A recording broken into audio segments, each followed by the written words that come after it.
تفضل مشكورا. Assalamualaikum warahmatullahi wabarakatuh. Alhamdulillah wassalatu wassalamu ala Rasulillah wa ala alihi wa ashabihi wa mawala. Asyhadu an la ilaha illallah wahdahu la syarikalah wa asyhadu anna Muhammadan abduhu wa rasuluh wa safi wa khaliluh addal amanah wa nasahal ummah wa jahada fi sabilihi haqqa jihadih. Khofillah rahimakumullah, rekan-rekan semuanya, puan-tuan yang dirahmati Allah Subhanahu wa taala. Kita melanjutkan surah Ali Imran ayat 64 yang masih berkenaan dengan bagaimana how to deal with other agama yang lain, atau dalam konteks ini adalah Ahlul Kitab, Nasrani dan Yahudi, terutama Nasrani.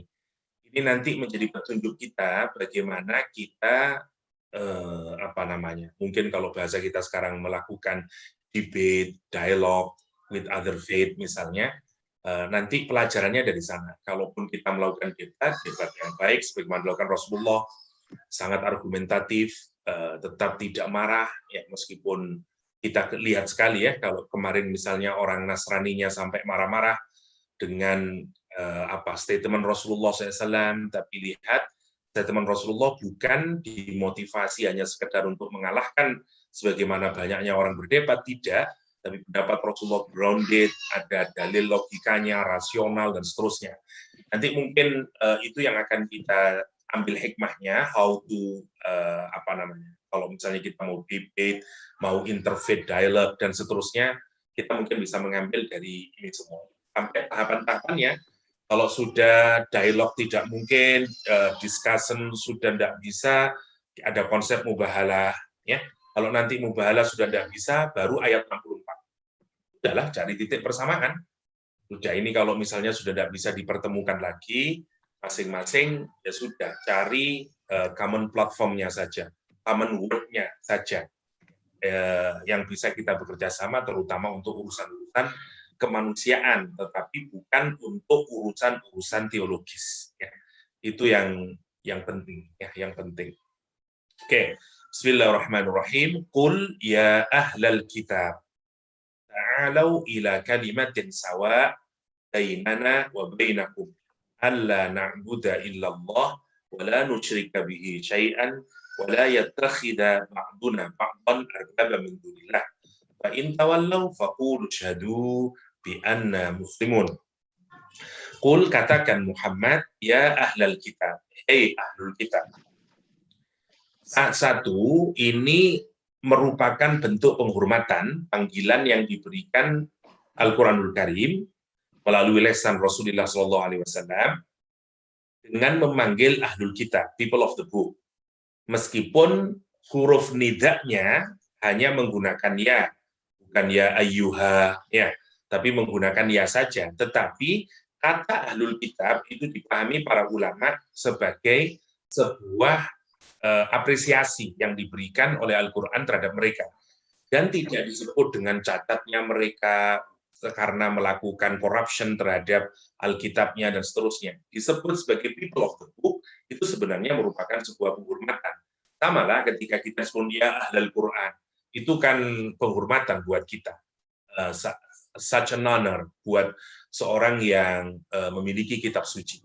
Nah, pertanyaannya siapa ahli kitab itu? Kalau kita lihat konteks, tentu saja ahli kitabnya merujuk kepada orang-orang Nasrani. Tetapi karena lagi-lagi rumus kita mengambil hikmah di dalam Al-Quran atau ibrah dalam Al-Quran itu harus merujuk kepada the general text, bukan kepada spesifik konteks. Spesifik konteksnya memang kaum Nasrani, tetapi the general text itu sendiri hanya menggunakan ahlul kitab. Kalau yang dimaui Al-Quran itu Nasrani, mestinya ngomongnya kul, ya misalnya, apalah, Nasara, ya ahlal, apalah, Injil atau apa. Jadi dibuat general kalimat ahlul kitab itu menunjukkan bahwa ayat ini tidak bisa kita batasi hanya kepada orang Nasrani. Maksudnya.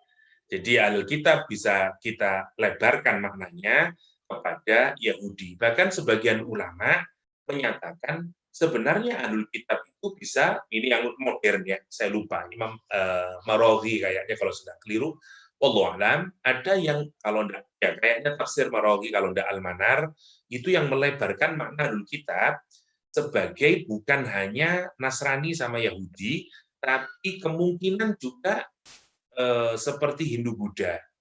Karena mereka juga punya kitab. Dan ada banyak yang menunjukkan bahwa mungkin kitab tersebut awalnya juga merupakan suhuf-suhuf para anbiya yang kita nggak tahu. Ya. Tapi kalau kita melihat misalnya prediksi kehadiran Nabi Muhammad SAW dalam kitab-kitabnya orang Hindu, itu kan menakjubkan. Hampir tidak mungkin itu kita berasumsi kalau itu dibikin oleh manusia. Karena itu ada sebagian ulama-ulama modern seperti Muhammad Abduh dan Sayyid Rasid Ridho dalam Al-Manar misalnya, kalau tidak Al-Marawi saya lupa, itu melebarkan makna Ahlul Kitab tidak hanya kepada Yahudi dan Nasrani, tapi kepada agama-agama yang lain yang juga memiliki kitab. Sementara ini ya Hindu dan Buddha. Wallahu a'lam ya. Oke, tetapi mana pendapat yang paling umum di antara perbedaan itu adalah tentu saja pendapat yang mengkhususkan Ahlul Kitab itu kepada Nasrani dan Yahudi. Alkitab itu maksudnya ya At-Taurah, Al-Injil. Oke, tetapi pada konteks ini Alkitab adalah orang Yahudi dan Nasrani. Oke, jadi satu, ianya memang tidak menunjukkan penghormatan, tidak yang biasa, tetapi Ahlul Kitab itu menunjukkan penghormatan, karena itu sudah cukup. Kalau dikasih dua, ya enggak, wong apalagi ini dia memang bukanlah sudah dikasih Ahlul Kitab itu sudah tinggi sekali kita memberikan kehormatan sehingga dirasa cukup. Kul katakan Muhammad, ya ahlal kitab, hei ahli kitab, ta'alau.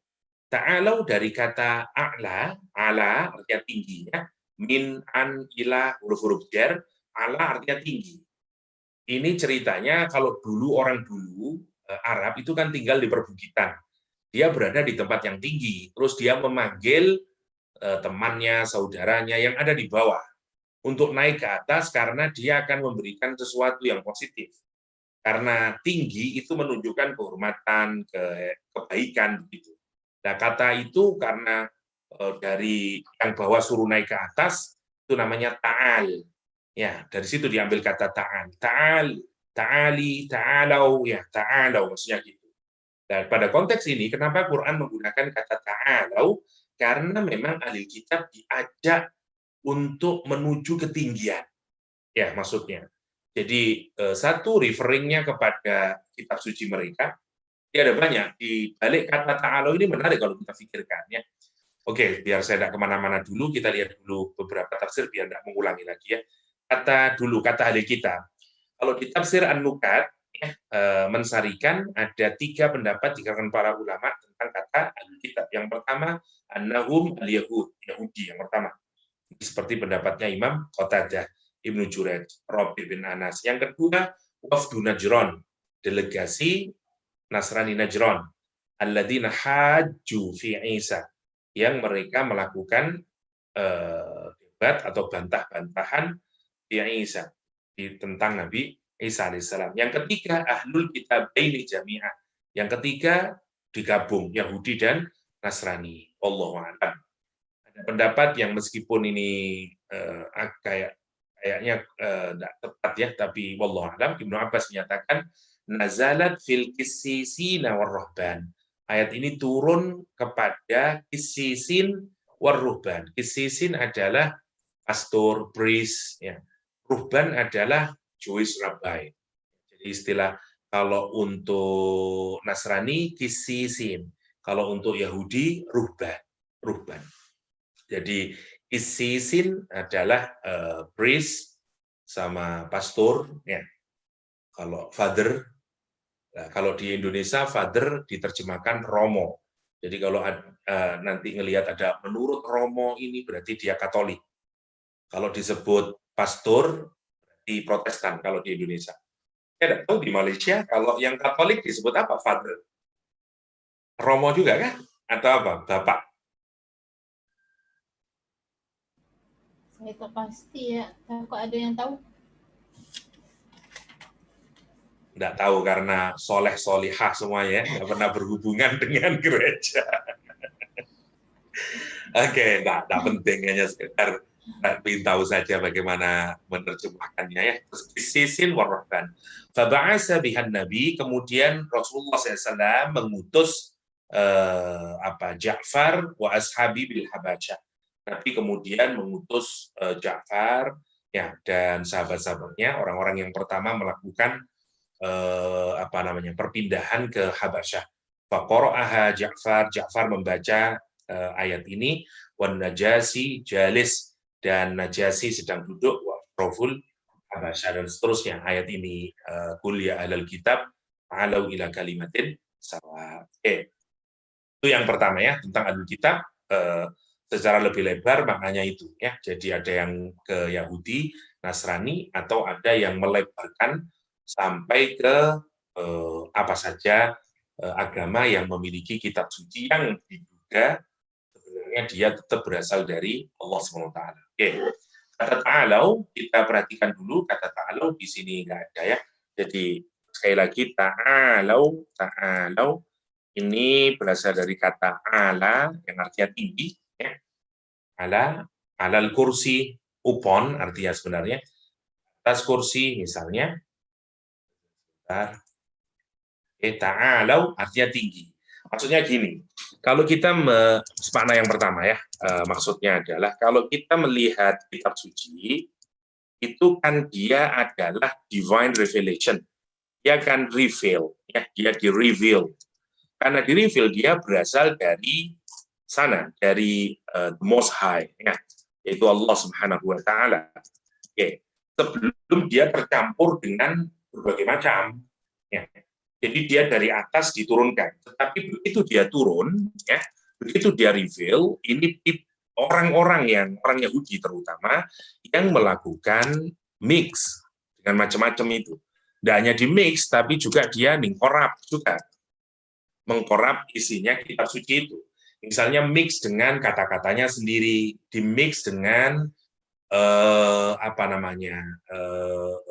ucapan-ucapan ulama mereka, yang kemudian mereka anggap sebagai bagian dari kitab suci, atau corrupted, dikurangi, dan seterusnya. Kalau ini ditambahin, yang corrupted ditambahin, dikurangi. Nah, jadi kalau kita perhatikan, ajakan ta'alau, makna pertamanya adalah, oke, ini semuanya kan datang dari manusia.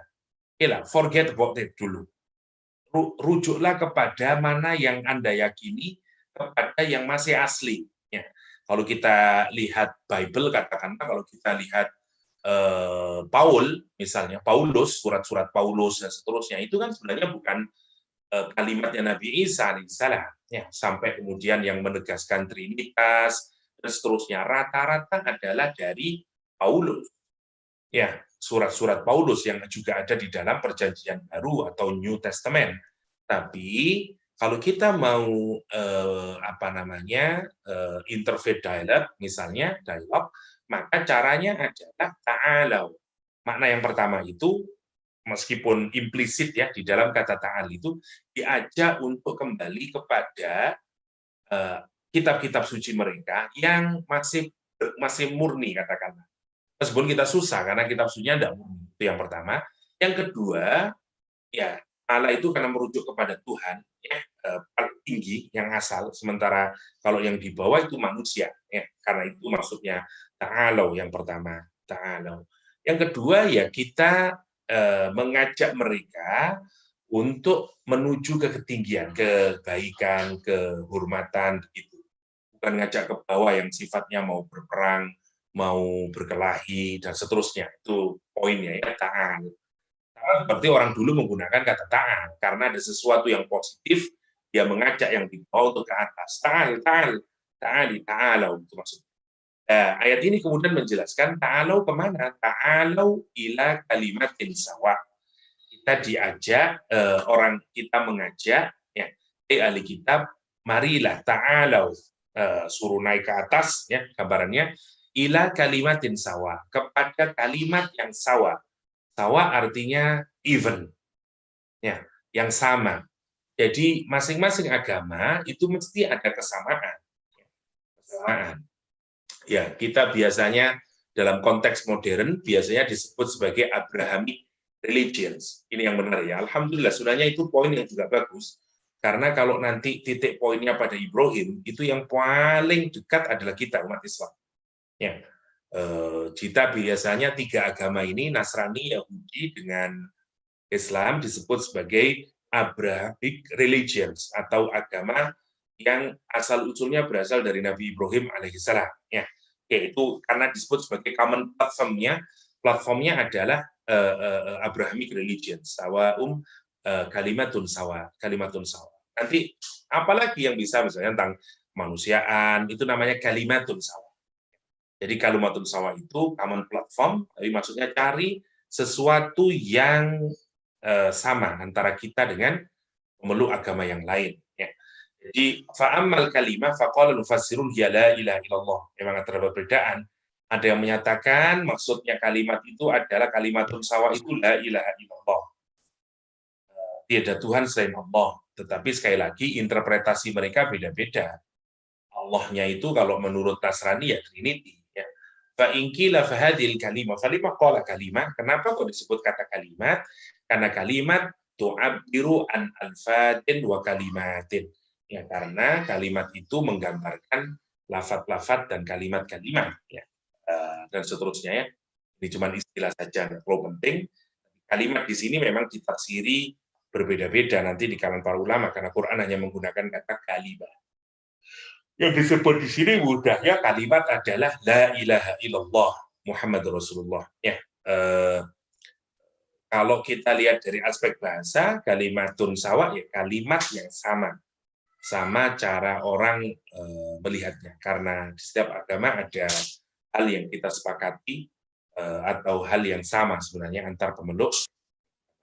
Oke. Fa'uqi'atil qafiyah 'alal qasidah kuliah wal ghalib annal qafidah maksudnya fi kalimatul bait sumiyat qafiyah li anal kalimah tatsba'ul bait. Tak usah ini sawa'im bainana wa bainakum amma junuduha, tak usah, yakni bis sawa'i al adl ya. Yani yang disebut dengan sawa adalah al adl, even tadi itu. Karena posisinya sama ya, dianggap sama dan sama itu menunjukkan keadilan, menunjukkan keadilan. Uang dulu sebentar. Oke. Ya, terlalu banyak. Oke, jadi sawam bainana adalah artinya sawa adalah al-adl, keadilan. Bahwa manistawa syai' yaitu dari samanya sesuatu karena rata semuanya. Karena itu yuqalu lil adli sawaun wa siwaun wa suwaun. Jadi boleh disebut dengan sawa, siwa atau suwa. Ya. Siwa atau mana yang sama, keadilan maksudnya. Okay. Apa nanti intinya? Alla na'budu illallah wa la yattakhidha ba'duna ba'dhan arbaba min dunillah. Okay. Oke, balik lagi ke sini untuk memudahkan dulu, saya selesaikan. Jadi Nabi Muhammad diperintahkan oleh Allah SWT untuk mengajak ahli kitab kepada kalimat yang sama, yaitu kepada ketetapan yang tidak ada perselisihan antara orang Islam dengan, katakanlah, dengan ahlul kitab. Itu yang disebut dengan kalimatun sawa. Ya. Jadi secara umum kalimatun sawa adalah common platform, mudahnya lah. Ya. Apa isinya? Allah na'budu, jadi kalimat ditegaskan lagi. Kalimat ini punya ciri sawa, yang sama. Bainana wa bainakum, antara kami dan antara kalian semuanya. Itu kalau kita mengajak ahlul kitab untuk bersama-sama ya. Isinya apa? Sebenarnya hakikatnya mereka itu alla na'budu illallah wa la nusyrika bihi syai'a. Bahwa tidak ada yang layak disembah kecuali hanya Allah Tuhan, la nusyrika bihi syai'an, dan tidak kami syarikatkan Allah dengan segala sesuatu. Kalau kita mau berpikir lebih mendalam, sebenarnya meskipun nanti terdapat kesalahannya, baik agama Yahudi, kalau Yahudi jelas monoteisme dia, jadi lebih dekat ke kita yang disebut dengan alla na'budu illallahnya clear mereka. Maka biasanya Yahudi disebut dengan absolute monotheism. Sementara Nasrani mereka memahami Trinitas, tapi sebenarnya hakikatnya yang mereka sembah Trinitas itu hakikatnya sebenarnya juga mereka menganggap sebagai Tuhan yang satu. Hanya karena tercampur dengan filsafat dan seterusnya sehingga melahirkan trinitas. Itu yang disebut dengan Allah na'budu ilallah wa la nusyrika bihi syai'an. Kalau konteksnya ke Yahudi Nasrani, kali ini cari common platform yang mereka ini sebenarnya memiliki kesamaan dengan umat Islam, yaitu mengabdi kepada Allah Subhanahu wa Ta'ala dan tidak mensekutukan dengan yang lain. Yang pertama. Yang kedua, wala yattakhidha ba'duna ba'dhan arbabam min dunillah. Jadi yang kedua, tidak ada atau tidak mengambil sebagian kita menjadikan sebagian yang lain sebagai Tuhan selain Allah SWT. Maksudnya begini. Jadi Rabai Yahudi itu nanti kecenderungan ini juga ada pada umat Islam. Ya. Rabai Yahudi itu kalau memutuskan hukum dan seterusnya, orang itu taat. Dan seakan-akan meyakini bahwa Rabi Yahudi itu juga bisa memberikan legislation. Nah ini yang tidak boleh. Ya. Itu yang disebut dengan arbabam min dunillah. Dia jadi Tuhan selain Allah. Jadi Rob jamaknya ya. Rob pun jamaknya arbab. Ya. Jadi Tuhan-Tuhan tandingan selain Allah SWT. Karena kamu yang menjadikan dia sebagai Tuhan-Tuhan tandingan. Jadi mentalitas ini yang juga harus jangan lagi dilibatkan, karena nanti misalnya gini ya, misalnya kita bicara tentang katakanlah para claim yang kalau kita rujuk ke dalam bahasa Latin, kemudian kalau kita terjemahkan sebenarnya para claim itu memang Nabi Muhammad SAW, tetapi nanti oleh orang Nasrani misalnya, pasti mereka tidak akan menerima itu, dan asumsinya biasanya tidak menurut pastor kami, menurut father kami, tidak begitu. Karena mestinya maknanya begini. Dan dia tidak kembali kepada makna teks itu sendiri secara nyata. Ya. Biasanya begitu. Dan ini yang membuat tidak bisa berlangsungnya dialog yang baik. Karena itu, Al-Quran menyatakan, cari common platform-nya, yang ideal dulu, yaitu tidak menyembah selain Allah SWT. Yang kedua, tidak mengambil sebagian di antara kita dengan sebagian yang lain, ngambil apa? Arbaban. Ya, orang yang nanti diposisikan seperti Tuhan. Ya. Min dunillah, selain Allah SWT. Nah, ini dalam hal ini ya, seperti yang saya ceritakan tadi ya, kalimatnya dianggap juga sebagai hukum. Jadi bahkan dia melebihi nabi kadang-kadang. Karena dianggap dialah yang arbabam min dunillah. Fa'in tawallau, maka jika mereka berpaling, faqulu syahadu, maka katakanlah kepada mereka, bi anna muslimun. Sesungguhnya kami adalah orang-orang yang berserah diri. Bi anna muslimun. Nah, kalau mereka sudah diajak itu, tapi kok nggak mau, sudah deklar saja kalau kita ini muslim, orang yang pasrah kepada Allah Subhanahu wa Ta'ala, berserah diri kepada Allah Subhanahu wa Ta'ala. Itu tugas kita, itu sudah. Jadi ini bagian negosiasi atau dealing dengan non-muslim, ya, itu yang paling terakhir. Caranya ini, cari common platform. Ya, cari common platform.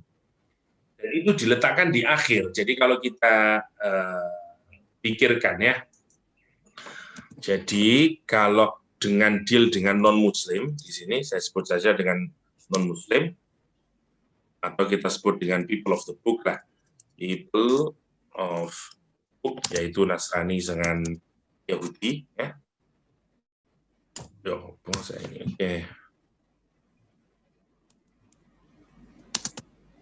Oke. Jadi people of the non-muslim atau people of the book ini, kalau dilihat di ayat ini bagaimana kita berinteraksi. Ya, yang pertama, Al-Quran menyatakan seperti tadi, dia datang ke Madinah dan kemudian tanya kepada Nabi. Nabi tetap menjawab pertanyaannya dengan cara apa? Ngasih rasional argumen. Oke, itu yang pertama. Bahasa Nabi clear, clear ya, tapi rasional. Sebagaimana yang kita lihat sampai nanti persamaan Isa dengan persamaan Nabi Adam alaihissalam, itu semuanya menunjukkan rasional argumen. Jadi tahapan pertama, kalau kita mau debat, ya, debatlah dengan cara rasional, debatlah dengan menggunakan argumentasi yang rasional, itu tahapan pertama. Oke? Kalau sudah pakai rasional argumen, kita debat, rasional argumen itu berarti mengindikasikan apa? Kita juga harus expert, kita juga harus memahami konsep teologi orang yang kita ajak berdebat. Dan bukan hanya dari sisi kita. Ya, sehingga nanti itu yang tidak rasional saat kita atau tidak grounded saat kita menjawabnya. Jadi mestinya kalau kita terlibat dalam ujian dakwah dengan orang non-Muslim, saran saya yang pertama pelajari kitab suci mereka, meskipun harus mendalam, tapi minimal itu yang harus dipelajari. Ya, sehingga nanti kita bisa membangun rasional argumen. Karena jawaban mereka ini sebenarnya sama-sama saja.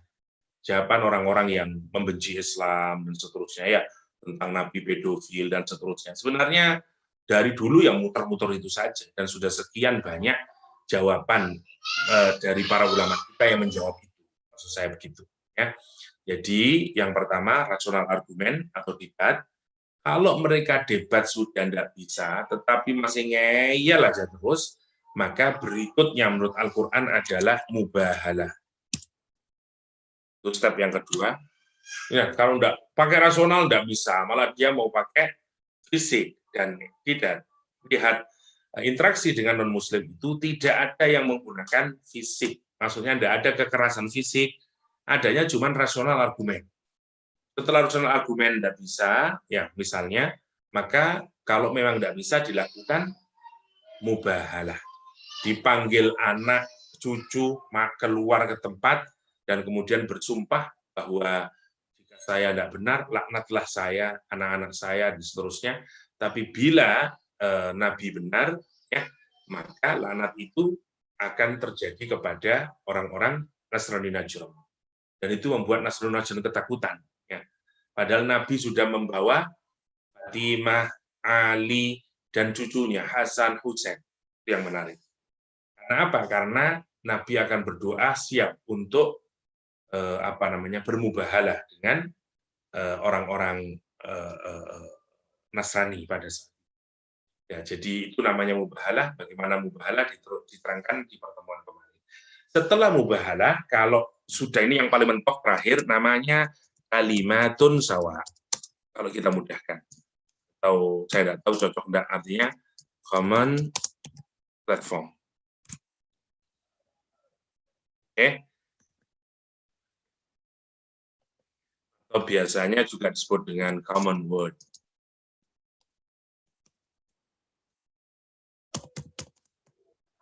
Oke. Jadi itu disebut dengan kalimatul sawah. Tahapannya itu ya, pakai rasional argumen. Yang kedua, mubahalah. Karena gini, rasional itu ada batasnya. Ya. Karena sekali lagi, rasion itu semestinya memang dihubungkan dengan hati. Karena kalau reason kita itu berdiri sendiri, apa saja bisa dirasionalkan. Itu bahayanya rasional. Ya. Jadi rasional itu bukan ukuran terbaik sebenarnya dalam menentukan sesuatu. Apa? Karena nanti bukan hanya dia menjadi rasional, tapi juga bisa menjadi rationalization. Begitu jadi rationalization, orang sudah di situ ada ego terlibat dan seterusnya. Ya. Nah, sama juga dengan debat ini. Debat boleh pakai rasional argumen dan segala macamnya karena kita makhluk rasional. Tapi sekali lagi, rasional itu sebenarnya tidak pernah punya titik akhir. Dia kepingin terus. Ya, kita yang sudah pernah umroh, kepingin lagi umroh, dan seterusnya. Itu namanya rasional argumen itu memang diperlukan terutama untuk membimbing para jamaah. Ya, itu yang disebut dengan kalimatun sawa.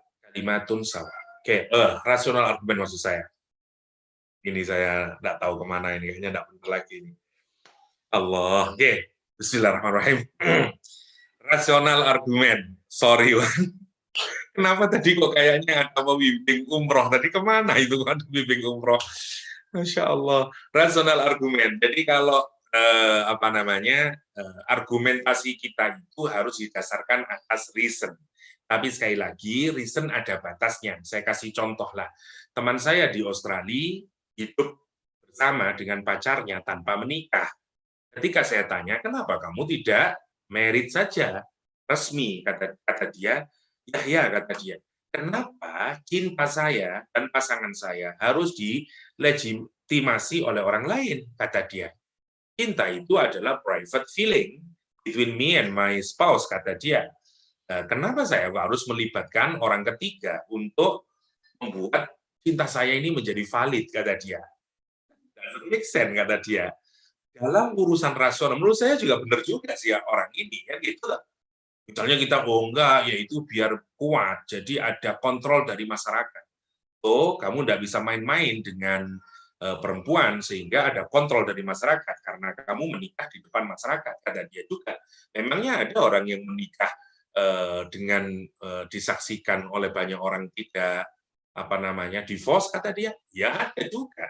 Kata dia, ya orang mau menikah atau summon eleven ya, atau kumpul, itu sama saja, kata dia. Jadi kalau kita pakai reason, itu akan ada kata pemutusnya. Tetapi tetap penting, ya, karena orang itu ada yang disebut dengan rasional, ada orang yang berusaha melakukan rasionalisasi. Rasionalisasi yang jelek. Ya. Tapi kalau kita rational argument is good. Ya. Tapi rasionalisasi itu yang akhirnya jelek. Nah, makanya ada batasnya. Karena kalau diterusin, debat kusir nggak akan pernah berhenti. Misalnya Allah sudah ngasih contoh ya, kalau di sini ada batasannya, misalnya dikasih perumpamaannya, kesamaan antara, itu kan rasional sebenarnya. Yang orang kalau menggunakan otaknya dengan baik, maka otak itu akan menjadi wasilah bagi terbukanya hidayah buat hatinya. Ya, ini kan disebut seperti tadi ya, similarity yang disebutkan Al-Qur'an antara Adam dengan Isa ya alaihi salam misalnya. Itu kan salah satu argumentasi yang dibangun oleh Al-Qur'anul Karim ya. Yang lain. Satu. Kalau rasional sudah tidak berhasil ya, atau memang tidak bisa ada kata akhir, mubahalah. Karena sekarang sudah alat rasional itu sudah bisa lagi mentok terus saja. Udahlah gini saja sekarang untuk membuktikan bahwa saya salah atau kamu yang salah, ada mubahalah saja. Ini memang menakutkan ya. Ini kalau orang tidak yakin dengan faith-nya, tak mungkin berani mubahalah itu. Karena resikonya bisa mati orangnya. Lah mubahalah membawa anak-anaknya. Yang mubahalah, kalau memang nggak mau mubahalah, ya udah, berarti memang lahan dakwah tertutup, sudah cari aja yang kalimatun, yang common platformnya saja atau common word-nya saja. Kira-kira itu tahapan untuk interfaith dialog antara Muslim dengan non-Muslim. Yang ini nanti melahirkan, harapannya kan dari sini kita melahirkan peaceful,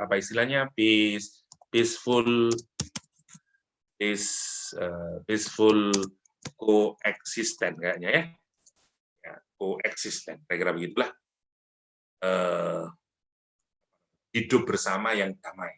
Ya, jadi sudah, kalaupun kita memiliki perbedaan, ya sudah, kita sebagai warga negara Islam mengajarkan, udahlah, tidak usah berkelahi. Kalau memang sudah tidak bisa, ya udah, cari saja kesamaannya, common platformnya, namanya peaceful coexistence. Jadi tahapannya begitu, debate atau mujadalah dengan cara yang baik, dengan cara hikmah, ya, dan seterusnya. Sebagaimana rumus di sini ya, ud'u ila sabili rabbik. Jadi terapkan ini kalau cara yang pertama. Ya bil hikmah, mau'idhah hasanah, terus mujadalah billati hiya ahsan ya. Sudah ya, bil hikmah wal mau'idhah hasanah wajadilhum billati hiya ahsan. Mujadalah ini disebut dengan rasional argumen. Jadi kalau kita dealing dengan orang non-Muslim itu satu, bil hikmah.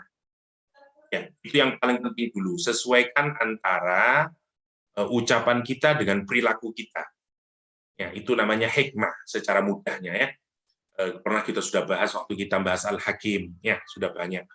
Oke, tapi ada kalimat yang menarik dari Nabi Isa, ya, menarik. Kata Nabi Isa, jangan kamu berikan permata, ya, la tatrohil lu'lu', ya, la tatrohil lu'lu', jangan kamu lemparkan, berikan lu'lu' permata itu ilal khinzir, kepada babi, kata dia. Karena babi tidak ngerti mau diapain ini permata. Demikian juga kata dia, wala tu'ti, dan jangan kamu berikan hikmah kepada orang yang tidak mengharapkannya, kata dia. Terus ditutup dengan kalimat yang menarik. Babi diberikan permata, dia tidak bisa menggunakannya karena dia tidak ada butuhnya, kata dia. Maka orang yang tidak butuh dengan hikmah, atau orang yang tidak merasa butuh dengan hikmah, dia sebenarnya adalah lebih buruk daripada babi, katanya Nabi Isa alaihissalam. Ya, itu penting kalimatnya untuk kita renungkan. Satu, bil hikmah. Yang kedua, mau'idhah hasanah. Kasih nasihat, advice yang baik. Ada nasihat yang jelek, contohnya adalah, kamu sih dasar bodoh. Mestinya kan tidak begitu. Itu bukan mau'idhah hasanah. Ya, memang itu nasib pula. Memang kamu itu memang sudah dari sana. You destined to be, misalnya. Itu namanya bukan mau'idhah hasanah. Baru setelah itu mujadalah. Itu prosesnya, ya. Hikmah, mau'idhah hasanah, baru rasional debate atau mujadalah, ya. Mujadalah. Setelah mujadalah tidak berhasil, mubahalah. Nah, stop, jangan diterusin. Nanti tidak akan selesai-selesai itu. Ya, aja mubahalah, sudah. Mubahalah, kalau sudah tidak bisa, kalau memang dia ngotot, ajak mubahalah. Karena kita tidak bisa melayani terus-menerus, ya, orang yang memang pada dasarnya nggak mau, ya, nggak mau untuk mencari kebenaran. Ya, maka udah mujadalah saja, mubahalah saja. Kalau dia tidak mubahalah, karena kita ini sama-sama makhluknya Allah, pilihlah yang kalimatun sawa. Common platformnya apa? Oke, demi peaceful coexistence. Itu yang dilakukan Nabi kepada orang Yahudi, kepada orang Nasrani. Ya sudahlah, you hidup dengan caramu sendiri, orang Nasrani hidup dengan caranya sendiri. Itu yang dilakukan Rasul di Madinah. Karena itu mereka dikasih spot sendiri-sendiri. Ya, oke. Jadi itu yang disebut dengan kalimatun sawa. Caranya kalimatun sawa itu harus kita temukan common word. Yang kedua, jangan jadikan sebagian kamu, ya, menjadi arbaba min dunillah, karena ini yang akan memperkeruh keadaan. Kembali kepada teks, kira-kira begitulah. Jadi kalimatun sawa itu cari common word, ya, common word-nya untuk peaceful coexistence. Kata Al-Qur'an yang kedua, jangan kamu jadikan ulamamu, katakanlah untuk bahasa mudahnya, ya, menjadi seperti Tuhan. Jadi kalau kita lihat sebagai apalah spiritual atau religious kleriknya, klerik, bos, mana ini, klerik, ini tulisannya, saya tidak salah lah, spelling B-nya kacau, religious klerik atau leaders lah, pemimpin agamanya, ini yang harus, ini jangan di rob, kata Allah. Maksudnya rob apa? Yang nanti bisa merubah teologi, itu maksudnya. Merubah hukum. Nah, karena itu yang terjadi pada Nasrani dan Yahudi.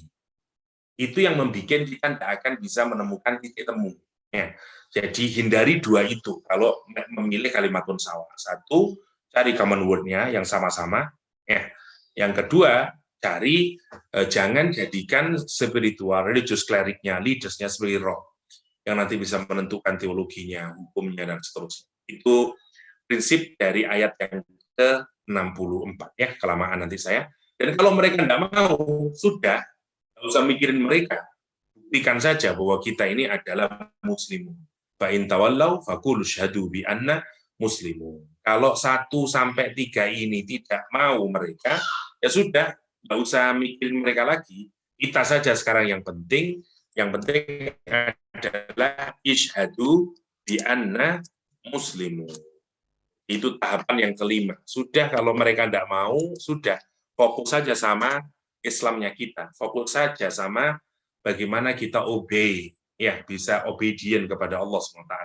Adu bi anna muslim. Mereka sudah tidak bisa lagi. Keempat ya. Jadi kalau sudah tidak bisa lagi ya sudah, kita tidak usah mikirin mereka lagi. Selesai tugas dakwah kita. Maksudnya kalau misalnya mubahala tidak bisa dan seterusnya, mereka tidak mau nyari kalimatun sawa, ya sudah, isyhadu bi anna muslim. Concernnya diletakkan kepada kita.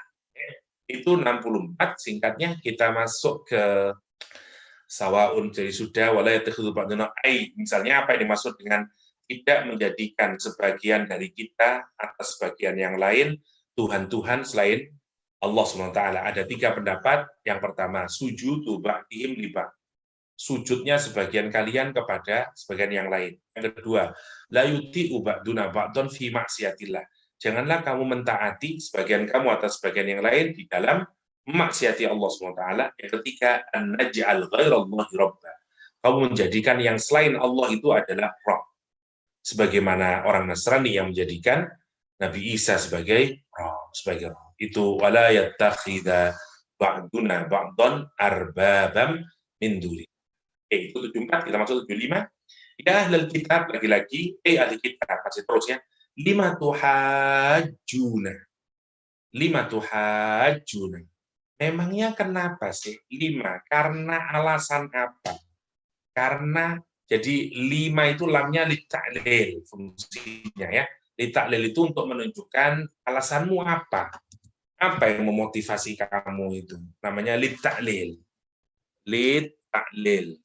Lam litta'lil itu untuk menunjukkan alasannya. Kausnya apa? Ya. Jadi fungsi yang untuk menunjukkan taklil. Litta'lil gitu. Jadi 5 tuhajjuna. Alasannya apa? Kausnya apa? Tuhajjuna, ya, kalian saling berhujjah. Ya, tuhajjuna dari tafa'ala ya, saling ada makna reciprocity di situ. Tuhajjuna saling beradu hujjah. Hujjah adalah argumentasi ya.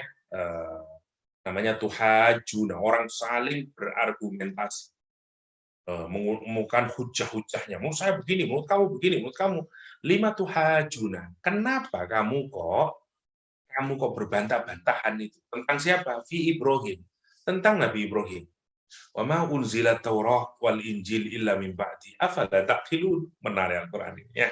Wa ma unzilat, dan tidak diturunkan At-Taurah wal Injil ya illa min ba'di. Setelah, jadi di dalam Taurat dan Injil tidak ada pembahasan tentang Nabi Ibrahim dan seterusnya. Terus kamu ngapain berdebat tentang Nabi Ibrahim? Afala taqilun? Apakah kamu berpikir padahal Taurat dan Injil itu tidak diturunkan, melainkan sesudah Ibrahim alaihissalam. Apakah kamu tidak berpikir, kata Allah SWT? Ya, kenapa terus kamu mendebat Ibrahim? Koyok kamu tahu aja Nabi Ibrahim. Tidak ada informasi apapun yang bisa kamu jelaskan tentang Nabi Ibrahim alaihissalam. Terus ngapain kamu kalau yang tadi, ini perluasan sebenarnya. Debatnya awalnya tentang Nabi Isa. Terus kan tadi disuruh apa? Bikin common platform. Common platformnya itu nanti mengarah ke yang nomor 65 ini. Kalau tahu, nanti disuruh mereka ini menggunakan common platformnya itu adalah Ibrahim alaihissalam salah satunya. Tapi yang menarik, hatta Nabi Ibrahim mereka pun berbantah-bantahan. Kenapa? Karena sebenarnya tentang Nabi Ibrahim itu tidak ada dalam kitab sucinya. Terus Allah menyatakan, terus kamu berbantah-bantahan dengan tentang kasusnya Nabi Ibrahim, ya objeknya Nabi Ibrahim adalah padahal kamu tidak punya resource sama sekali. Terus ngapain kamu ngajak berdebat? Afala taqilun? Kata Allah SWT, apakah kamu tidak bisa berpikir? Kata Allah SWT. Oke. Ya ahlul kitab, wahai ahlul kitab, 5 tuhajjuna, kata Allah SWT. Qala Ibnu Abbas, maksud ijtama'a indan Nabi SAW Nasara Najran, baru Yahud. Faqala haula, makana Ibrahim illa Yahudiyan, wala waqala haula, makana illa Nasraniyan, wa nazalat hadhihi ayat. Ya. waktu orang-orang berkumpul, Nasrani, Najran berkumpul di situ, Ahbarul Yahud, orang pembesar Yahudi juga ada di sana, ada 4 orang ini. Faqala haula, 4 orang pembesar ini bilang kepada Rasulullah Shallallahu Alaihi Wasallam, makana Ibrahim illa Yahudiyan wala Nasraniyan. Qala haula makana illa Nasraniyan. Tadi mana? Makana illa Nasraniyan pada zalat hadil ayah. Rabenya berkata atau Nasrani Najran dan Ahbar Yahudi ini berkata, ya memang tiadalah Nabi Isa itu kecuali hanyalah orang-orang Nasrani. Turun ayat ini. Turun ayat ini karena nanti siapa namanya? Balik lagi ya. Jadi Nasrani mereka menyatakan dia juga bukan Nasrani, karena itu Allah menurunkan ayat ini. Jadi maksudnya begini, kita ini kalaupun berdebat tetap harus rasional, jangan hanya untuk kepentingan menang kalah. Kalau kepentingan menang kalah, padahal kita ini baseless, tidak punya basis, tidak punya argumentasi, tidak punya data, tapi kita ngotot saja. Dalam kaitannya dengan agama, tidak boleh begitu. Itu yang diingatkan oleh Allah SWT. Kalau kamu tidak punya akses kepada Nabi Ibrahim, tidak ngerti Nabi Ibrahim, dalam kitabmu juga tidak ada penjelasan tentang Nabi Ibrahim, katakanlah. Kok bisa kamu ngeklaim Nabi Ibrahim itu Yahudi, Nabi Ibrahim itu Nasrani, gitu, dan terlibat di dalam berbantah. Ya adalah kitab lima tuhajjuna fi Ibrahim wa ma unzilatit Taurah wal Injil illa min ba'di afala taqilun. Oh, kamu gunakan cara berpikirmu benar dan begitu itu kira-kira begitu ya. Oke, ayat selanjutnya di kini kita lihat dulu sebentar kali ada yang bagus dari siapa? Ibnu Asur. Qul ya al-kitabi ta'alu ila kalimatin ila akhirih ruju ila mujadalah pada inqita'iha bidu'a al-mubahalah. Ya. Ini dikembalikan kepada kasus mujadalah dan mubahalah. Ba'asa alaihi al-hirsu ala imanihi wa isyara ila syai'in min zayri ahli al-kitabin an haqadi islam al-wajil ila akhiri wa qad ji'a fi hadhihi al-mujadalah bi hujjati la yajiduna anha mawila wa hiya da'wahum ila takhsisillahi bil ibad. Ila akhiri tidak perlu ya. Faqul ta'alau li'anna madlul al-ulai tidak sama wa kalimatun wa utliqat 'alal kalamil wajiz kama fi qouli kalla innaha kalimatun huwa qailuha. Terlalu penting fara'ahu kalimat ala na'budu ini penggantian anak-anak muda. Wa yustafadu min qaulihi ini sudah.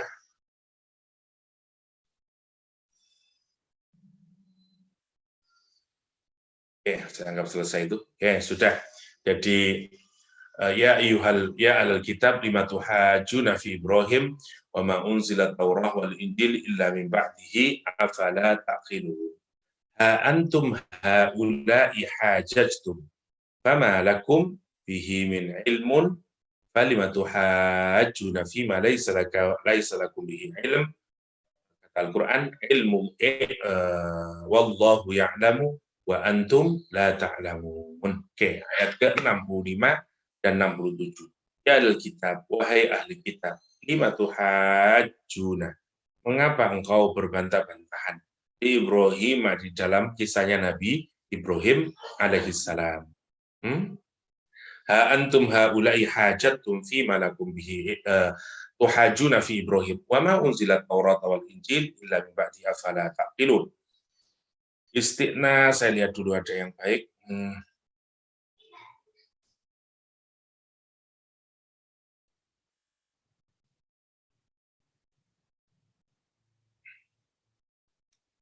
Bentar, kali ada yang baik. Nggak ada, sama aja udah secara umum sama. Nal Islam alladzi ja'a bi Muhammad sallallahu alaihi wasallam hanifiyat ini oke. Faqulu syahadu bi anna muslimun li anna qad sya'a fi ma nazala minal Qur'an fi Makkah wa bada'na al-Islam alladzi ja'a bi Muhammad alaihi salam yarji' ilal hanifiyah dina Ibrahim kama taqaddama taqriruhu fi suratil Baqarah kama fi suratin Nahl summa auhayna ilaika an ittabi' millata Ibrahim hanifan. Kenapa kok faqulu syahadu bi anna muslimun? Salah satunya adalah karena memang nanti yang paling dekat kepada agamanya Nabi Ibrahim alaihissalam yang disebut dengan Hanifiyah atau kecondongan kepada kebenaran, ya, itu adalah orang Islam, orang Islam.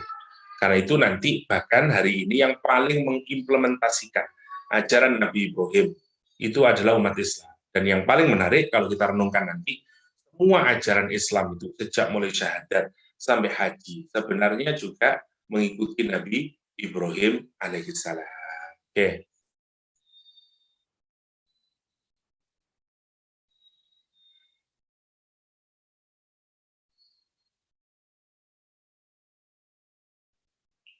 Dan ada yang loh, 65-nya mana? 60, 66.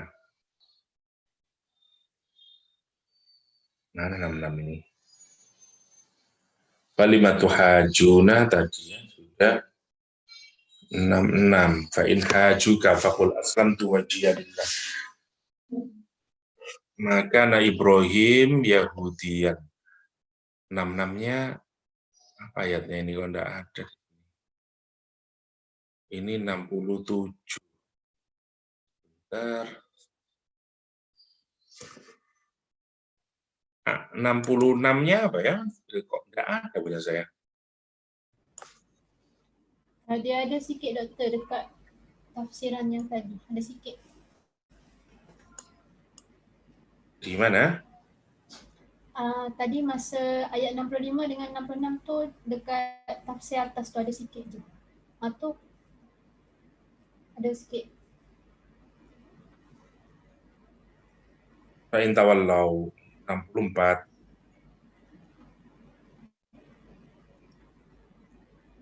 Ay ala dini anta bilati faqad zidta fi ma lam yakun fi. Ini nanti ini kayaknya. Oke, sebentar. Summa auhayna fa in tawallau faqulu syahadu bi anna muslimun. Ini tadi ya. Oke.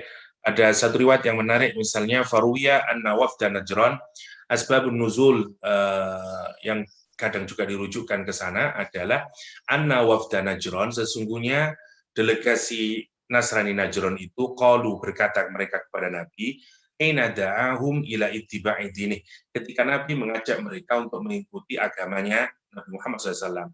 Kemudian orang-orang itu bertanya, ala ayyi dinin anta, atas agama yang mana kamu itu?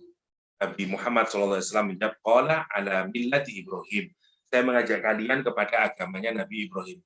Qalu wa qad zidta fih ma lam yakun fih, mereka berkata engkau telah menambahi di dalamnya ma lam yakun fih, yang semestinya enggak ada. Fala hadhi riwayah yakun mukhatabi al-kitab huna khususun Nasara. Karena kalau melihat background ini, maka kalimat ahli kitab di sana tadi hanyalah dirujukkan kepada orang-orang Nasrani. Orang-orang Nasrani. Wa ma unzilat Taurat wal Injil min ba'di yakunu ala hasbi riwayah la akhirih qazita fihi la akhirih. Wa ma unzilat, ini sama masih falimatu hajuna fi ma laysa lakum bihi ilm wallahu ya'lamu wa antum la ta'lamun. Maka kemudian kenapa engkau berbantah-bantahan fima, terhadap sesuatu laisa lakum bihi ilm, yang kamu tidak memiliki ilmu atasnya atau sedikit sekali punya ilmu. Wallahu ya'lamu wa antum la ta'lamun. Allah Maha tahu sementara kalian tidak tahu. Oke. Berarti kita skip ini, sudah selesai berarti 67 sekarang. Nah, ini dia. Ya, benar ya, Wan ya? Oke.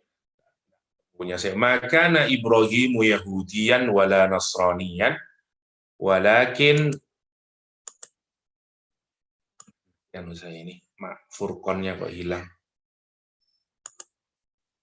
Oh, ini dia.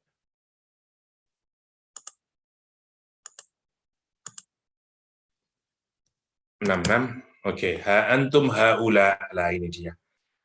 Kenapa hilang gitu? Oke. Ha antum haula'i hajajtum fima lakum bihi ilmun falima tuhajjuna fima laysa lakum bihi ilm wallahu ya'lamu wa antum la ta'lamun. Ha antum, haknya ini sebenarnya berasal dari kata hamzah alif. Hanya a antum awalnya.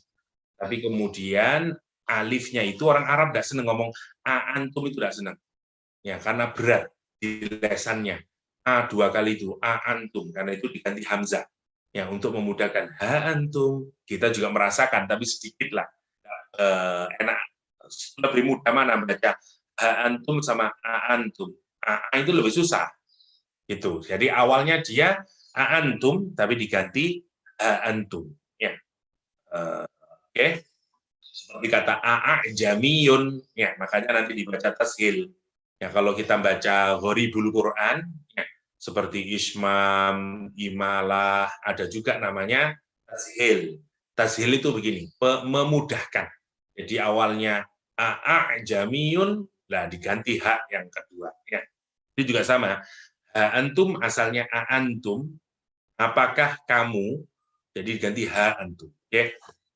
Antum haula, apakah kalian haulai hajastum, yang berdebat itu fi makana lakum bihi ilm, ya, yang kamu tidak punya ilmu terhadapnya.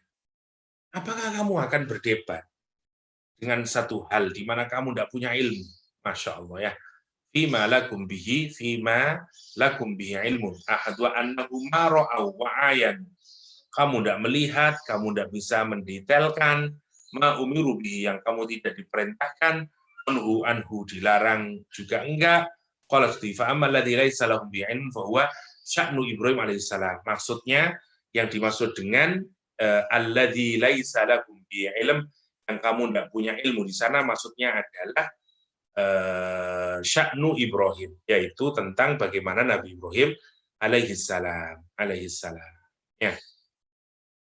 Antara Ibnu Abbas sekarang menyatakan, kata Ibnu Abbas, karena baina Ibrahim wa Musa, antara Nabi Ibrahim dan Musa itu adalah khamsumi'ah wa khamsun wa sab'un, 5.075 tahun. Ya, kata Ibnu Abbas. Jadi jaraknya Nabi Ibrahim ke Nabi Musa adalah khamsami'ah, ya, 500, khamsun wa sab'un, 75. Jadi 575 tahun jaraknya Nabi Musa ke Nabi Ibrahim alaihissalam. Oke. Wa baina Musa wa Isa, antara Musa sama Isa jaraknya alfun wa tis'umi'ah, 1.000 dan 900. Wa khamsun wa isrunya 25. Jadi 1925, ya, tahun jaraknya. Waqad sabaqa fil al-Baqarah makna al-hanif. Ya. Jadi haula'i hajastum fi ma lakum bi ilm. Falimatu hajuna, maka apa alasanmu? Kamu mau berhujjah, mau adu argumentasi, ima terhadap sesuatu laisa lakum, yang tiadalah bagi kalian semuanya, bihi terhadap ma tersebut, ilmu, pengetahuan. Memangnya kamu punya ilmu apa kan itu? Ya, ini sama kayak yang saya tulis di FB pagi ini, ya. Ada orang ahli kalam yang selalu bicara tentang ilmunya Allah SWT, datang ke Imam Syafi'i. Kemudian dia bertanya tentang teologi, ya. Bagaimana Allah itu dan segala macamnya. Imam Syafi'i kemudian berkata, "Hei si fulan, tahukah kamu di manakah kamu sekarang ini?" "Aina anta," kata dia. Terus orang itu bilang, "Saya tahu, saya ini sekarang berada di negerinya orang yang Allah tenggelamkan, yaitu Fir'aun." Terus Imam Syafi'i berkata, menengok ke atas, lihat, "Kamu tahu enggak berapa banyak bintang? Kapan bintang itu muncul? Dibuat dari apa dia? Berapa besarnya?" dan seterusnya. Orang ini menjawab, "Saya tidak tahu." Kata Imam Syafi'i, sesuatu yang kamu bisa lihat dengan mata kepalamu saja, kamu tidak bisa paham. Terus ngapain kamu sekarang kok malah bertanya tentang ilmunya Allah sendiri? Lalu makhluknya saja tidak bisa. Terus kamu sekarang tanya tentang sang penciptanya, gitu. Teguran keras dari Imam Syafi'i. Terus Imam Syafi'i kemudian bertanya tentang wudhu. Orang ini salah menjawabnya lagi. Terus ditanyain lagi masih tentang wudhu, salah lagi. Imam Syafi'i mengatakan, terhadap sesuatu yang kamu butuhkan, karena kamu harus melakukannya 5 kali sehari, itu saja kamu tidak tahu, terus kamu membebani dirimu dengan sesuatu yang bersifat spiritual seperti apa namanya tadi itu ya ilmu kalam dan seterusnya. Jadi tidak ada manfaatnya sebenarnya. Tidak ada ilmu. Nah, ini menarik. Allah SWT menyatakan, ha antum haula'i hajabtum fima lakum bihi ilmun. Hajuna fima laisa lakum bihi ilm. Allahu ya'lamu wa antum la ta'lamun. La ta'lamun. Allah yang tahu sementara kamu tidak ada yang ya. Ilmu adalah berasal dari Allah SWT. Nah, 67-nya, maka Nabi Ibrahim, makin dijelaskan ya topiknya Nabi Ibrahim sekarang, jangan sampai, karena apa kok diangkat? Karena lagi-lagi untuk membuat apa namanya kesamaan tadi, platform tadi. Maka Nabi Ibrahim, tiadalah Nabi Ibrahim itu Yahudian. Nabi Ibrahim pasti bukan Yahudi, Nabi Ibrahim lebih dahulu daripada agama Yahudi, wala Nasranian, dan tentu bukan Nasrani, walakin kana hanifan, akan tapi dia adalah hanif. Menarik kata hanif ya. Hanif itu ini.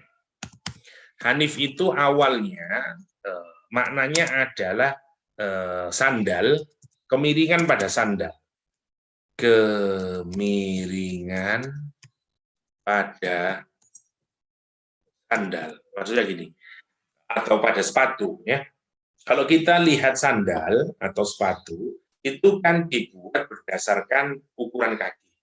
Jadi kaki yang sebelah kiri itu akan menyesuaikan dengan yang kanan menyesuaikan dengan yang kiri. Nah, kemiringan pada sandal itulah yang disebut dengan hanif awalnya. Karena orang akan bisa berjalan lurus kalau yang ini memperhatikan sehingga matching. Ya, itu berasal dari kata hanif. Dari situ hanif dimaknai dengan apa namanya kemiringan pada sandal yang berarti orang yang akan menggunakannya akan bisa berjalan lurus. Gitu, karena hanif sudah memperhitungkan kemiringan sandal. Itu makna dasarnya. Ya. Karena itu kata hanif itu diambil dari kata yang bermakna apa namanya yang bermakna condong ya atau mala ya secara bahasa. If berasal dari kata mala yamilu, artinya condong ya. Condongan. Yamilu maksudnya condong kepada sesuatu yang benar. Karena sekarang kakinya itu sudah yang satu miring ke kiri, yang satu miring ke kanan sehingga bisa even, sehingga dia bisa berjalan lurus. Dan berjalan lurus itu artinya dia condong kepada kebenaran.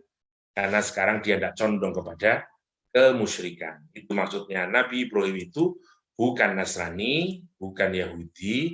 Ya, kata Allah SWT, maka Nabi Ibrahim Yahudian, bukanlah orang-orang Nasrani itu orang-orang Yahudi. Ya, bukanlah Nabi Ibrahim itu orang Yahudi, wala Nasrani dan juga bukan orang Nasrani, walakin kana akan tapi Nabi Ibrahim itu adalah hanifan. Orang yang condong kepada kebenaran atau orang yang berjalan lurus, bengkok-bengkok lagi. Kenapa? Karena dia lurus kepada Allah Subhanahu wa taala, ya. Itu salah satu makna hanif, ya. Musliman yang pasrah, ya. Bagaimana makna yang kita sudah katakan ya. Walakin kana hanifan muslimah. Allah mensifati Nabi Ibrahim dua karakter itu. Hanif sama muslim. Yang kemudian menjadi doa kita sehari-hari. Karena hanifah muslimah. Wa makana minal musyrikin, dan tiadalah Nabi Ibrahim itu termasuk orang-orang yang musyrik. Ini yang menjadi core dari diskusi tentang atau tawaran untuk berdialog dengan orang Nasrani.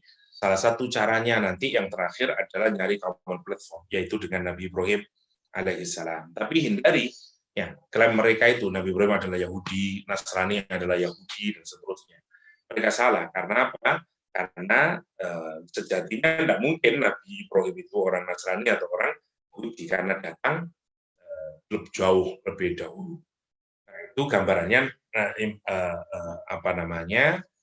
Gambarannya adalah hanifam muslimah itu tadi. Hanifam muslimah wa ma kana minal musyrikin. Inna awwalan nasi bi Ibrahim lalladzina taba'uhu wa hadan nabi walladzina amanu wallahu waliyul mukminin. Sesungguhnya aula itu yang paling dekat, yang paling mulia, yang paling dekat, yang paling akan diproteksi di antara manusia. Ya, dengan Nabi Ibrahim alaihissalam. Aulan nasi beda, manusia yang paling mirip dengan Nabi Muhammad, dengan Nabi Ibrahim adalah lalladzina taba'uhu, orang-orang yang mengikuti Nabi Ibrahim alaihissalam, wahadan nabi, dan nabi ini. Walladzina amanu, sementara orang-orang yang beriman, wallahu wahadan nabi walladzina amanu, dan nabi ini dan orang-orang yang beriman. Allahu waliyul mu'minin, dan Allah adalah walinya orang-orang yang beriman, Jadi kata aulan nas menunjukkan yang paling terdekat kepada Nabi Ibrahim alaihissalam, yang paling mencocoki Nabi Ibrahim alaihissalam adalah orang-orang yang mengikuti Rasulullah SAW, mengikuti Nabi dan orang-orang yang beriman kepada Nabi Muhammad Shallallahu Alaihi Wasallam. Oke, jadi Nabi Ibrahim bukan seorang Yahudi, bukan pula seorang Nasrani, akan tapi dia adalah seorang yang lurus, lagi berserah diri. Kenapa lurus? Karena tadi itu, ya Anfal lagi. Dan sekali-kali bukanlah dia termasuk golongan orang-orang yang musyrik. Ya, oke. Sesungguhnya yang paling dekat kepada Ibrahim ialah orang-orang yang mengikutinya. Dan Nabi ini Muhammad SAW bersama orang-orang yang beriman kepada Nabi Muhammad, dan Allah adalah pelindung semua orang yang beriman. Inna aulan nas bi Ibrahim alladzina taba'u fi sababi nuzuliha, ada dua pendapat. Satu, anna ru'asa Yahud qalu lin nabi. Pembesar-pembesar Yahudi itu berkata kepada Nabi Muhammad SAW, laqad alimta anna aula bidini Ibrahim minka, kata dia. Kita sudah tahu Muhammad, sesungguhnya saya itu lebih mulia dibanding agamanya Nabi Ibrahim darimu. Ya, mestinya saya yang layak dapat, kira-kira begitu. Laqad alimta anna aula bidini Ibrahim minka wa annahu kana yahudiyan. Ya. Wa annahu kana yahudiyan wa ma bika ilal hasan, dan tiadalah yang dia maksudkan kecuali untuk hasad saja.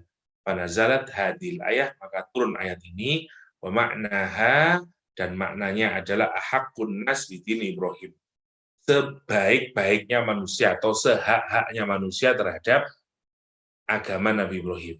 Alladzina taba'uhu ala dini wa hadan nabi ala dini. Ya, kalau Nabi Ibrahim dengan Nabi Muhammad, ya kalau kita lihat mana tadi, wal alladzina tabau ala din wa hadan nabi ala din, ahakun nas bidin Ibrahim alladzina tabauhu ala dini, yaitu orang-orang yang mengikuti Nabi Ibrahim ala dini, di atas agamanya Nabi Ibrahim. Wa hadan nabi ala dini, dan nabi ini berada di agamanya Nabi Ibrahim ala dini.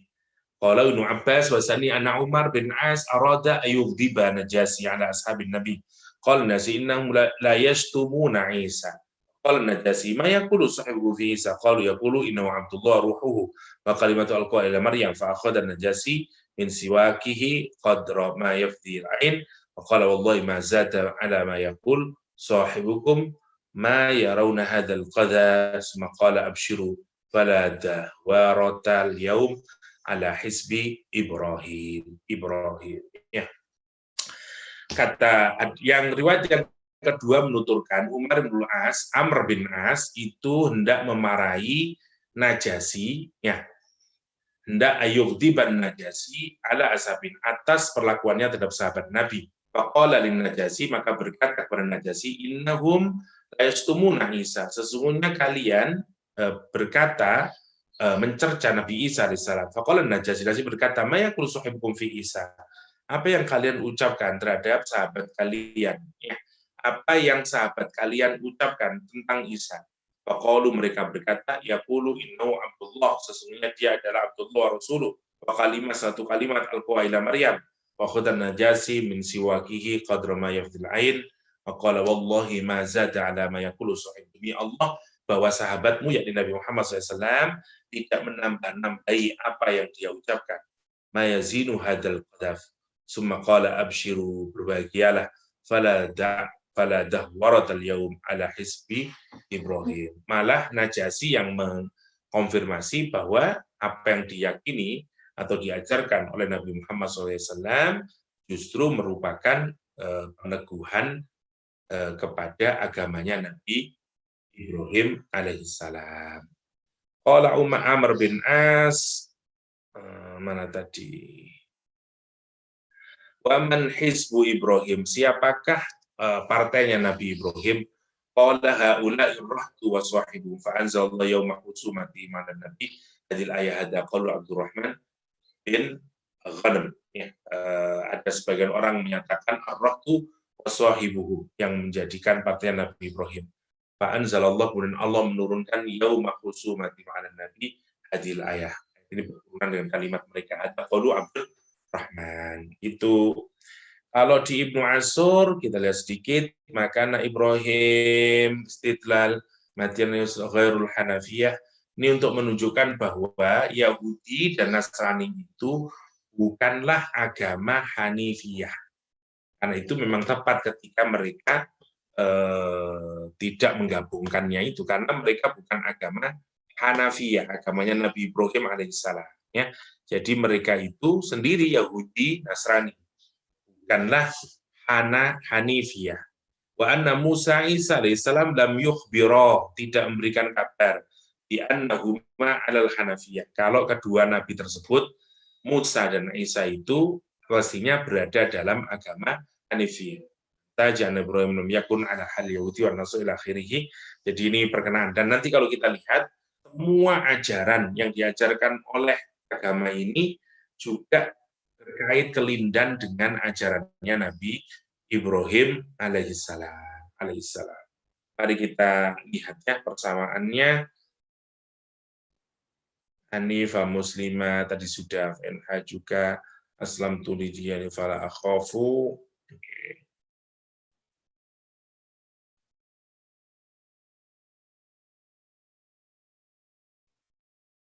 Inna ulana. Oke, sampai di sini aja lah. Kenapa badan saya kok 2 hari ini tidak bener ya? Ini mungkin gara-gara makan sop buntut. Nah, ibu saya kemarin pulang membawakan sop buntut, dan saya makan itu terus, tapi akhirnya ada sleepy-sleepy-nya. I believe even today saya masih ada kalimat yang nggak tahu loncatnya. Wan pasti tahu itu, sorry.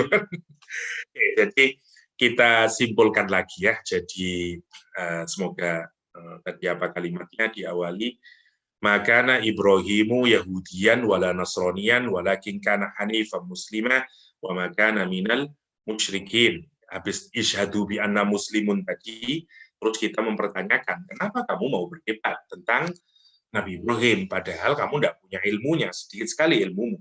Salah satunya adalah kamu mengklaim Nabi Ibrahim itu Yahudi, kamu mengklaim orang Yahudi, Nabi Ibrahim itu Nasrani misalnya. Padahal Nabi Ibrahim itu adalah hanifan muslimah. Dan yang lebih layak kalau misalnya mendaku dia mengikuti Nabi Ibrahim adalah ya Nabi Muhammad. Ya, Nabi Muhammad SAW dan para orang-orang muslim. Kenapa? Nanti bisa kita buktikan itu. Bahwa yang paling layak mengikuti, dianggap sebagai pengikut Nabi Ibrahim, meneruskan agama yang disebut dengan Hanifiyah tadi, memang mestinya adalah siapa nanti? Hadan Nabi waladina aman, Nabi Muhammad dan orang-orang yang beriman. Jadi kalau kita lihat tadi ya, satu yang dilakukan di link dengan katakanlah kita sebut dulu interfaith, ya katakanlah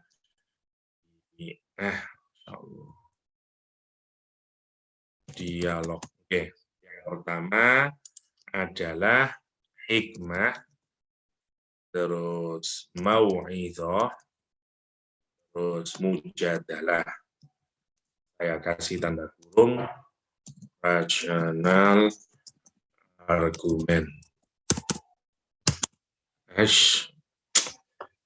Ya apa sih?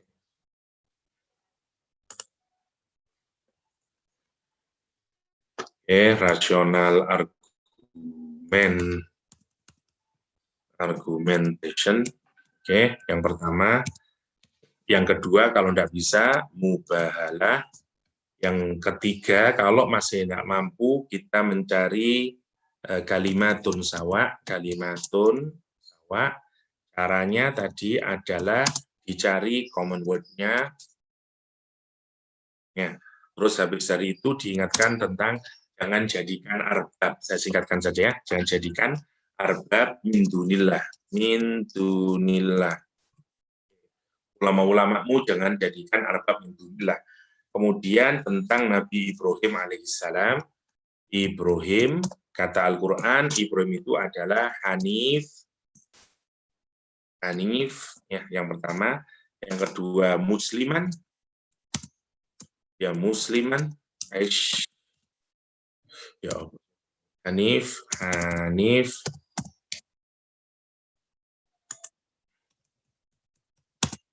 Muslim. Yang kedua. Jadi Hanif, Musliman. Terus yang berikutnya dia bukan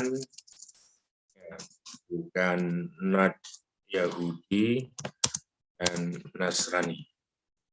Ini setelah kalimatun sawa, kalau tidak bisa, tugas kita berikutnya adalah isyhadu bi anna muslimun. Dan bi anna muslimun itu ngikutin Nabi Ibrahim alaihissalam. Dan siapa yang paling layak mengikuti Nabi Ibrahim adalah Nabi Muhammad. Yang paling aula bi Ibrahim, aula bi Ibrahim adalah Nabi Muhammad Shallallahu Alaihi Wasallam dan para sahabat dan pengikutnya. Oke, nanti kita dalamin lagi sebentar. Oke, kita lihat dulu ya, yang ini sudah. Hikmah, jadi interfaith dialog kita kembangkan melalui hikmah, mau'idhah, mujadalah, dan seterusnya. Yang kedua, mubahalah, ketiga kalimatun sawa, cari common word, pemimpinmu, hari agama, dan jadikan alhamdulillah. Terus setelah itu isyhadu bi anna muslimun, concernnya sama kita. Nah, sekarang terus bicara tentang kita. Kemudian hebat dia, karena klaim kita menjadi muslimun, ya, kita sekarang fokus sama kita, orang yang pasrah kepada Allah Subhanahu wa Ta'ala. Mereka masih menyatakan kalimatun sawahnya itu adalah Nabi Ibrahim alaihissalam.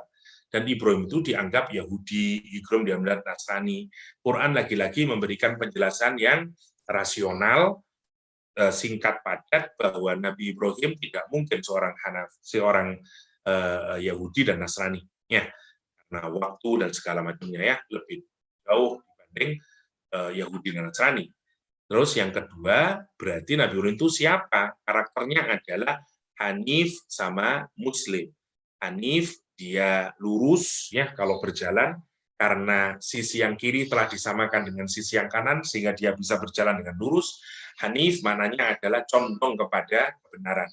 Agamanya disebut dengan Hanifiyah, ya, orangnya disebut dengan Hanif. Dengan Hanif. Oke, jadi itu karakternya Nabi Ibrahim kalau kita perhatikan.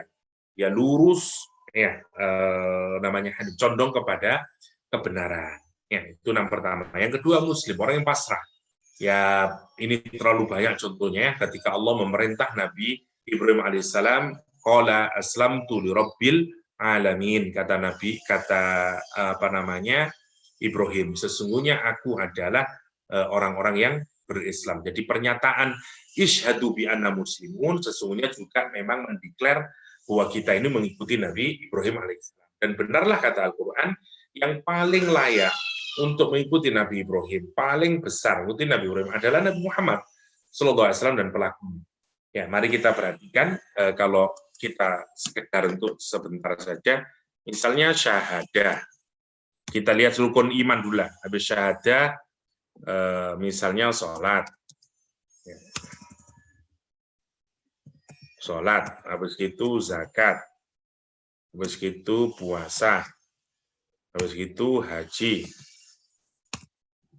Oke, kalau kita perhatikan dari 5 rukun Islam ini, kita akan melihat 5-5-nya juga tidak jauh-jauh dari Hanafiyahnya Nabi Ibrahim alaihissalam. Satu, syahadah, jelas sekali.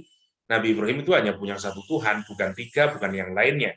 Dan syahadah kita juga diambil dari Nabi Ibrahim alaihissalam, ya, karena melalui ajaran Nabi Ismail alaihissalam tadi itu, ya, sampai kegiatan Nabi Ibrahim dan Nabi Ismail itu menunjukkan syahadahnya. Yang pertama. Yang kedua, sholat. Sholat juga jelas kita tahu bahwa ajaran sholat itu adalah ajaran yang diturun-temurunkan sejak Nabi Ibrahim. Pesan Nabi Ibrahim kepada Nabi Ismail adalah wa'mur ahlaka bis sholat. Perintahkan keluargamu untuk sholat. Dan Nabi Muhammad keturunan dari Nabi Ismail alaihissalam. Dan itu diteruskan oleh Nabi Ismail alaihissalam. Ya, memerintahkan sholat dan terusnya. Jadi sholat pun sebenarnya kalau kita rujukan juga dari Nabi Ibrahim alaihissalam. Syahadah kita rumuskan kepada pencarian Tuhan, ya, monoteism katakanlah. Kan ada 3 kota, ya. Nah, kok 3 kota, 3 Tuhan yang kalau disebut di pencarian Nabi Ibrahim, ya, pencarian Tuhan, bukan pencarian Tuhan sebenarnya, kritik lah. Ya. Kritik atau dakwah, kritik atau dakwahnya Nabi Ibrahim di masyarakat Ur atau Babilonia pada saat itu. Di Babilonia dengan berbagai kota itu kan ada 3, ya, matahari, ya, yang kedua bulan, yang ketiga bintang-bintang. Ini nanti yang menarik, ternyata bahwa memang di Babilonia saat itu Tuhannya ya ada 3 itu, yaitu Tuhan matahari, bulan, dan bintang-bintang yang disebut dengan triad of apa gitu, saya lupa namanya. Jadi ini disebut dengan triad of apa gitu, saya lupa nanti kalau saya ingat.